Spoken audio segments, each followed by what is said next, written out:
गुरु वशिष्ठ जी महाराज भगवान राम को जो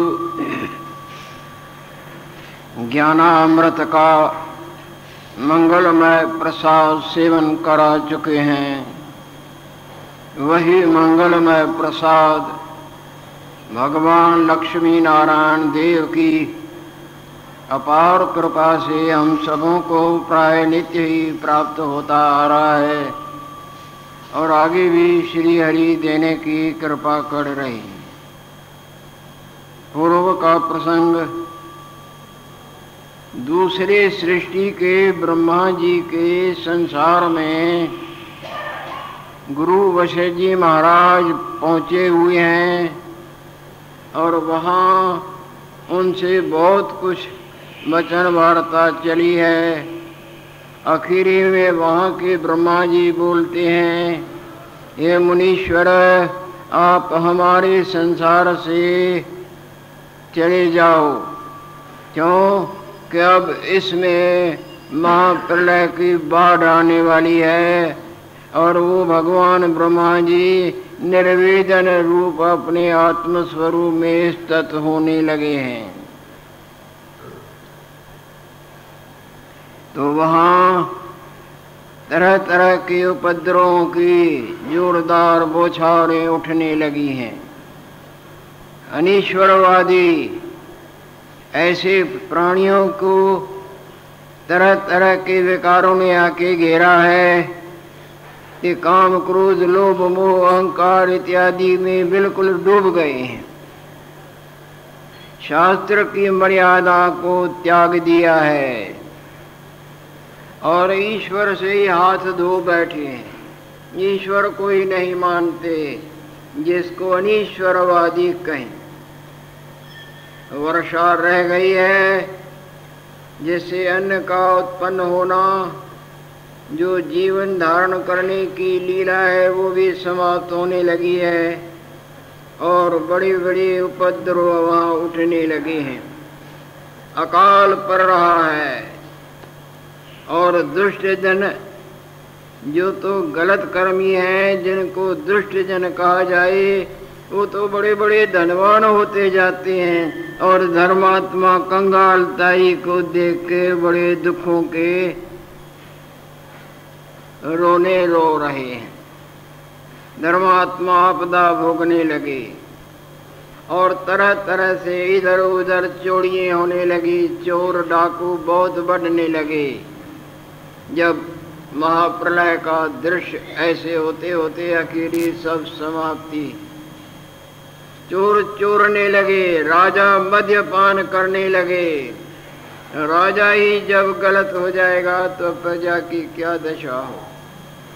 राजा मद्यपान करने लगे और जीवों को बहुत दुखों की प्राप्ति हो रही है। चारों तरफ से कई प्रकार के कष्टों के कांटों से वो बिंद बिंद के दुखों का रुदन रो रहे। आध्यात्मिक, अधिभौतिक, अधिदैविक तीनों प्रकार के तापों से वो संतप्त हो रहे। तीनों ताप कर जलते रहे हैं।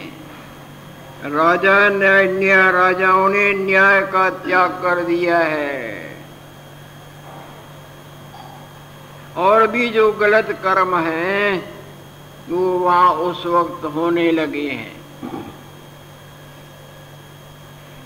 जो पापाचार थे सोदय भय और धर्म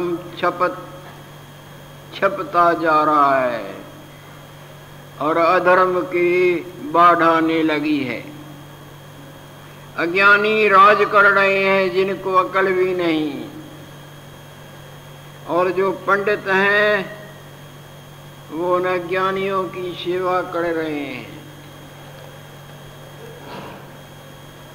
अज्ञानी राज करें, पंडित उनकी टहल कर रहे हैं, सेवा कर रहे हैं, उनके यहाँ नौकरियां कर रहे हैं। और जो खोटे जीव हैं, गलत कर्मी, उनकी बड़ी बड़ी पूजाएं हो रही हैं, मान सम्मान और स्तुतियां क्या। और जो वास्तव में पंडित है, समझदार है, उनका घर पर निरादर हो रहा है। तब वहां सब जीवों के समूह वहां इकट्ठे हो रहे हैं। पृथ्वी के ऊपर वो भार सा होने लगा है और पृथ्वी की सत्यता जाने लगी है, यानी भूचाल।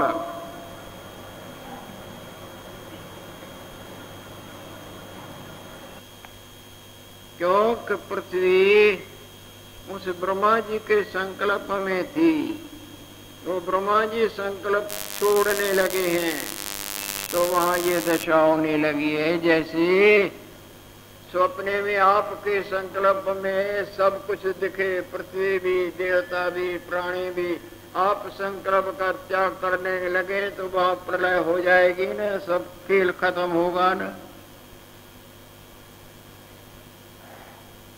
कहते जो पृथ्वी ब्रह्मा के संकल्प विखे पड़ी थी, जब उसने अपना संकल्प खींचा तब सब जीव निर्जीव हो गए, सब वो लीला खत्म।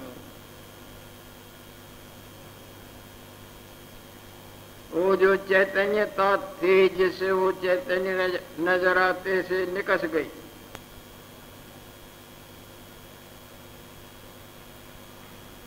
और जो तरह तरह के बड़े बड़े विचित्र स्थान से घूमने घामने जाने, वहां खड्डे खाई हो गई। सब प्राणी नाश की घाट उतरते उतरते उतरते जा रहे। आखिरी में वो देशी, वो संसारी पृथ्वी नाश को प्राप्त। पर्वत कंपने लगे, भूचाल हाहाकार शब्द होने लगे, क्योंकि ब्रह्मा जी अपना संकल्प खींच के अपने शुद्ध स्वरूप में विश्रांतिवान होने लगे। हे राम जी, जिस तरह सर्दी के दिनों में बेल सूख जाती है और जड़जड़ी भाव को प्राप्त होती है, तैसे उस संसार की लीला वो पृथ्वी आदि जड़जड़ी भाव को प्राप्त भी होने लगे। क्यों कि ब्रह्मा जी अपनी सत्यता रूप संकल्प को खींच के अपने वास्तव स्वरूप में विश्रांतिवान होने लगे। कहते जो चैतन्यता शरीर सर्व जगत ब्रह्म है, जो जो संकल्प रूपी चैतन्यता क्षीण होती जावे, त्यों त्यों पृथ्वी जड़जड़ी भाव को प्राप्त होती जावे। जी जिस तरह किसी पुरुष का आधा अंग मर जावे तो वो मरा हुआ अंग उसके साथ मुर्दे की तरह पूरा लटकता रहता है न, चलता है न, शव की तरह हो जाता है न। जैसे किसी पुरुष का अर्धांग मर जाता है तब वह अंग शव के जैसा हो जाता है, उसमें चलना फुड़ना चैतन्यता नहीं रहती। तैसे भगवान ब्रह्मा जी के संकल्प रूप चैतन्यता पृथ्वी से निकस जावे तब कारण से पृथ्वी निगड़ी निगड़ी जावे, सब नाश के घाट उतरती जाए। धूड़ उड़े नगर नष्ट होवे, इस प्रकार उपद्रव उदर हुए, उपद्रव उदय हुए। ताहि तेग पृथ्वी के नाश का समय निकट आया और समुद्र जो अपनी मर्यादा विखे स्थित थे, सो भी अपनी मर्यादा को त्यागत भये। समुद्र अपनी मर्यादा में रहता है न, 15 दिन चढ़ना और फिर 15 दिन उतरना,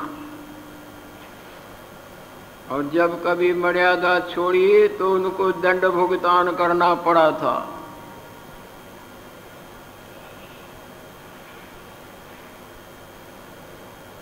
पूर्व काल की बात है, बहुत पुरानी बात है।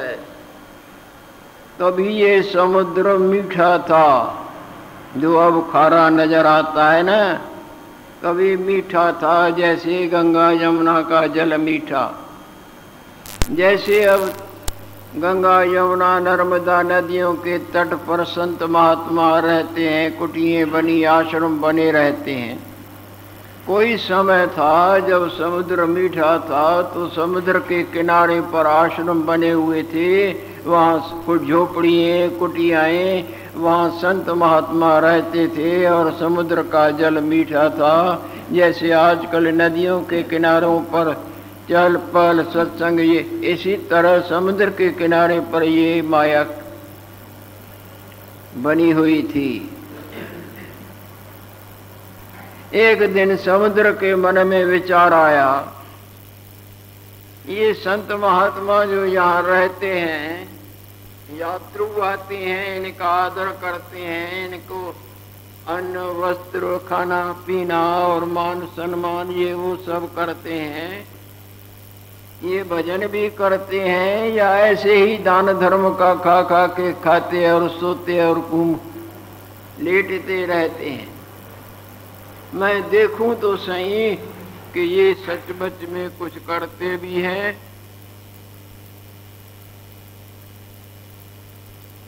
मर्यादा में आगे रहता था। इस तरह मन में उसके संकल्प आया और एक रात को इतनी छलांग मारी कि सब संतों के झोपड़े और आश्रम और कुटियाओं को लंघ गए।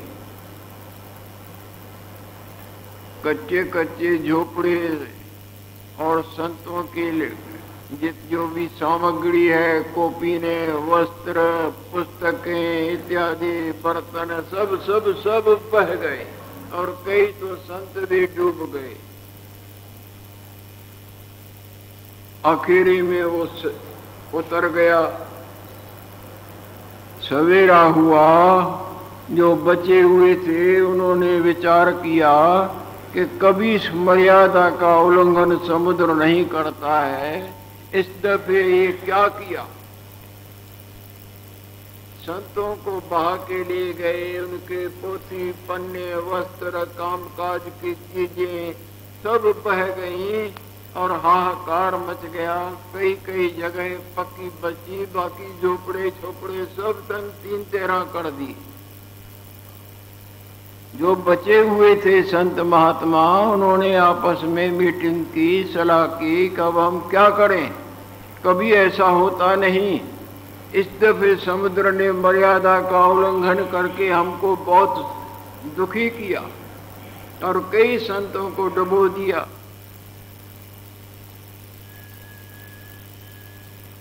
वहां अगस्त जी महाराज भी रहते थे, जो महान मूर्ति हैं। जैसे भगवान वशिष्ठ जी महाराज, इसी तरह भगवान अगस्त जी महाराज सब इकट्ठे हुए। जो बचे हुए थे सो अगस्त जी महाराज के पास गए कि प्रभु ये देखो संतों की क्या दशा समुद्र ने कर दी है। हमेशा 15 दिन उतरना और 15 दिन चरना और मर्यादा में रहना, इस दफे तो समुद्र ने बिल्कुल मर्यादा का पूरा उल्लंघन कर दिया। कई संत मर गए, कई जख्मी हुए, कुटियां बह गई, सामग्री गरीबों की बह गई। ये हालत हम सबों की कर दी है।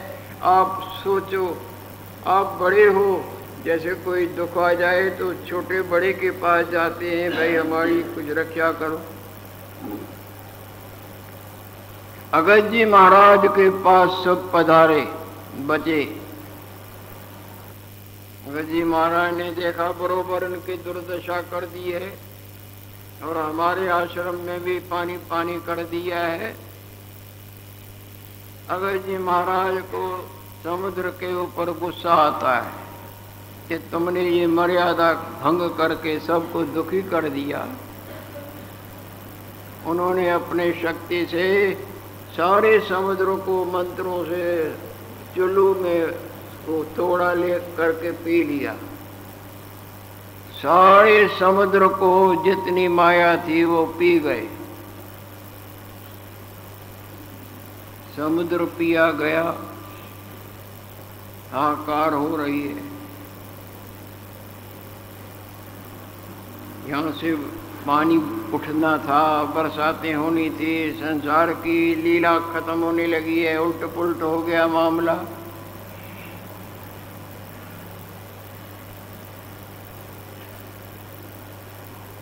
समुद्र को अभिमान था कि नारायण देव तो हमारे जवाई हैं, मैंने नारायण देव को अपनी कन्या लक्ष्मी जी दी है।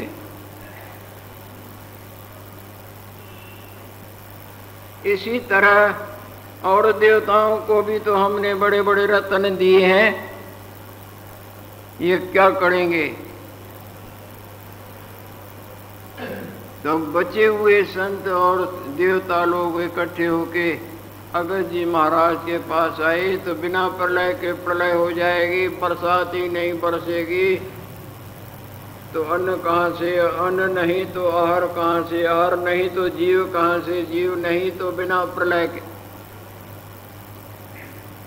बोले नहीं, इन्होंने मर्यादा का उल्लंघन किया है, सबको दुखी किया है। जब बहुत प्रार्थना की तब अगस्त जी महाराज ने कहा अच्छा इसको दंड तो देना ही है। अब मुख से तो सेवन किया था, लघु शंका के जरिए निकाल दिया। लघु शंका का तो खारा जल होता है,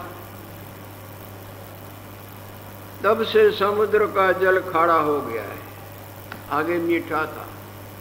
वो दंड दिया है कि तुमने संतों के साथ छेड़छाड़ की, उसका बदला लो। संता सेती मशकड़े कुल डूबन की रीत।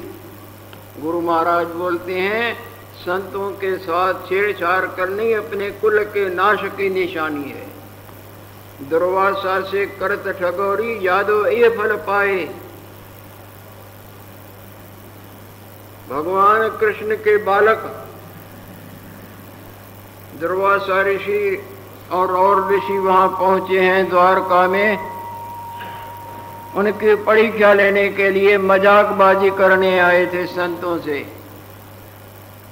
सांब को तो पेट के कुछ कपड़े शपड़े बंधवा दिए जैसे कोई गर्भवती स्त्री हो। वहां ले आते हैं, महाराज इसको बालक होना है, बच्चा होना है, आप बताओ लड़का होगा या लड़की होगी। थे कपड़े, वो तो संत जानते थे। बहुत टाला, परंतु मन नहीं, आप तो संत हैं, आपको सर्वज्ञ हैं, ऐसे हैं, इसको ये बेचारी बोल नहीं सकती है, आप कृपा करो बताओ लड़का होगा या। बार बार उनको तंग करने लगे तो वो परीक्षा लेने के लिए आए थे, मजाक करने के लिए। बोले ये कुल के नाश का मूसल जन्मेगी, कुल नाश का मूसल पैदा करेगी। ओ हो, शाप दे दिया, कंप गए। बाहर आए, वो बरोबर खोला तो मूसल निकला और राजा उग्रसेन के पास अब जो है तो ये हालत हो गई है, तब उनको घिसवाया है। परंतु थोड़ी सी जड़ी चोट भगवान ने भी रक्षा नहीं, याद भगवान रक्षक थे तो न रक्षा कर सके। परिणाम ये हुआ कि वो जो घिसन थी वो जाके घास बनी। यादव तीर्थ पर गए थे, मध्य में नशे में आए, वो घास तलवार की तरह हो गया, एक दूसरे को मार दिया था ना। और वो बची हुई जो चोंच थी वो भगवान कृष्ण को बाण, वो एक बाली को मारा था ना, तो वो चोंच शिकारी के लोहे के बाण, शिकारी के बाण के ऊपर उन्होंने सुंदर समझ के लगाई थी, दूर से देखा कि जैसे कोई चमकता है, उसी पर चला दिया। जैसे राजा दशरथ ने शब्द वेदी बाण मारा था, शब्द सुना था राजा दशरथ ने, देखा नहीं था। वो तो पानी बढ़ रहा था, उसने समझा कोई जानवर पानी पीता है, जो बाण मारा तो श्रवण कुमार को लगता है, जो माता पिता की सेवा में पानी भरने आया था। गट गट गट गट से उसने समझा कोई जानवर पीता है, उसको शिकार करना है। जब वहां आए तो आहा, अब क्या हो, कर्म तो हो गया। राजा दशरथ को भी ऐसे ही मरना पड़ा ना, शाप दे दिया कि तुमने हमको दुखी किया, हमारे बालक को मारा, तुम भी उनके जब अपने पुत्र के वियोग में तरफ के मरोगे। वो दोनों ही तो मर गए, पर वो राजा दशरथ को भी इसी तरह बिना समझे का कर्म हो गया। इसी तरह से इनसे कर्म हुआ तो घिसा घिसा के वो बची हुई चोंच महाराज ने भी किया था ना, बाली को मारा था ना, नहीं तो बाली ने भगवान का क्या बिगाड़ा था। बदला भले ही भक्त के हित में, अपने स्वार्थ में कुछ किया तो सही ना, अपने स्वार्थ में महाराज ने किया तो सही, भक्त की रक्षा के लिए कहो, पर वो बाण बन के महाराज को लगा और महाराज ने शरीर का विसर्जन किया। और विसर्जन की जगह भी है जहाँ भगवान कृष्णचंद्र ने विसर्जन किया है शरीर को। जूनागढ़ से इधर कहीं जाते हैं, मैं तोड़ तक नहीं पहुंच सका, थोड़ा आगे तक पहुंचा था, पर आगे वो बताते थे यहाँ पास, उधर नहीं गए थे। जगह है जहाँ महाराज ने अपने चोले को छोड़ दिया है, जो चिकाड़ी ने बाण मारा था, वो वही चीज जाके लगी। तो संता सेती मश्करे कुल डूबन केरी, इसी तरह ये रहे। यादवों के कुल के भी इसी तरह नाश्ता हुई ना। और उधर शाप भी दिया था, भगवान के कुल को शाप भी मिला था, गांधारी ने दिया था, जो परम पतिव्रता थी। सुना मेरे पति आंखें पर पट्टी लगाते हैं, तो उसने भी आंखें बंद कर दी, मैं क्या देख के करूंगी, या मेरा स्वामी नहीं देखता। आखिर लड़ाई में जब सुना कि मेरे पुत्र की सेना मारी गई है, अनाथ सा हो गया है, तो उस पुत्र को कहलाया कि नगन होके आ जा, मैं एक दफा पट्टी खोलूंगी, देखो तुम्हारा शरीर वज्र हो जाएगा, कौन मार सकता है।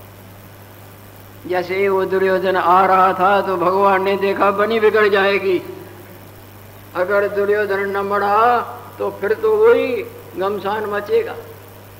तो योगी का रूप धर के रास्ते में दुर्योधन को नमस्कार करता है, उसको क्या पता कि कृष्ण जी है। योगी का किधर जा रहे हो, बोले माता ने बुलाया। अरे नंगी, बोले वो देखेगी ना, पट्टी खोलेगी तो मैं वज्र हुई, मेरे को ये मार के दिखाए। अरे माता के पास इतने बड़े होके, छोटे बालक तो कोई बात नहीं, इतने बड़े होके नंगे जा रहे हो। बोले नहीं, सारा शरीर वज्र हो जाएगा कोई मेरे को। अरे और नहीं तो कम से कम इस जगह को फूलों की ही लंगोटी बांध, और सारा शरीर तुम नंगा ले जाओ, वज्र हो जाएगा, पर इस जगह को फूलों की लंगोटी, फूलों से ही ढक दे। अच्छा बाबा बोलते हो, तो फूलों को यहाँ लगाया, तो नीचे का टुकड़ा ढका है। जैसे ही गया, आ गए, बोले हाँ हाँ माता आ गए। वह पट्टी खोली तो सारा शरीर, अरे ये क्या किया। बोले मेरे को रास्ते में एक संत, ओ ये संत हमारे पीछे पड़ा है। पर ये हुआ तो बस, और जगह नहीं मारा है। अकेले में जब लड़ाई हुई तो भीमसेन ने भगवान के इशारे से उसी जगह पर गदा मारी है, तब जाके दुर्योधन गिरा है, नहीं तो और जगह कितने भी गदाएं मारते थे उसको कोई परवाही नहीं होती, क्योंकि शरीर वज्र की तरह हो गया था। जब उधर नीचे मारा तब गिराया। वो कथाएं तो बहुत हैं। तो इस तरह से संतों के साथ में छेड़छाड़ न करने में ही भलाई है। सही रास्ता पकड़ के परमात्मा की लक्ष्मी नारायण।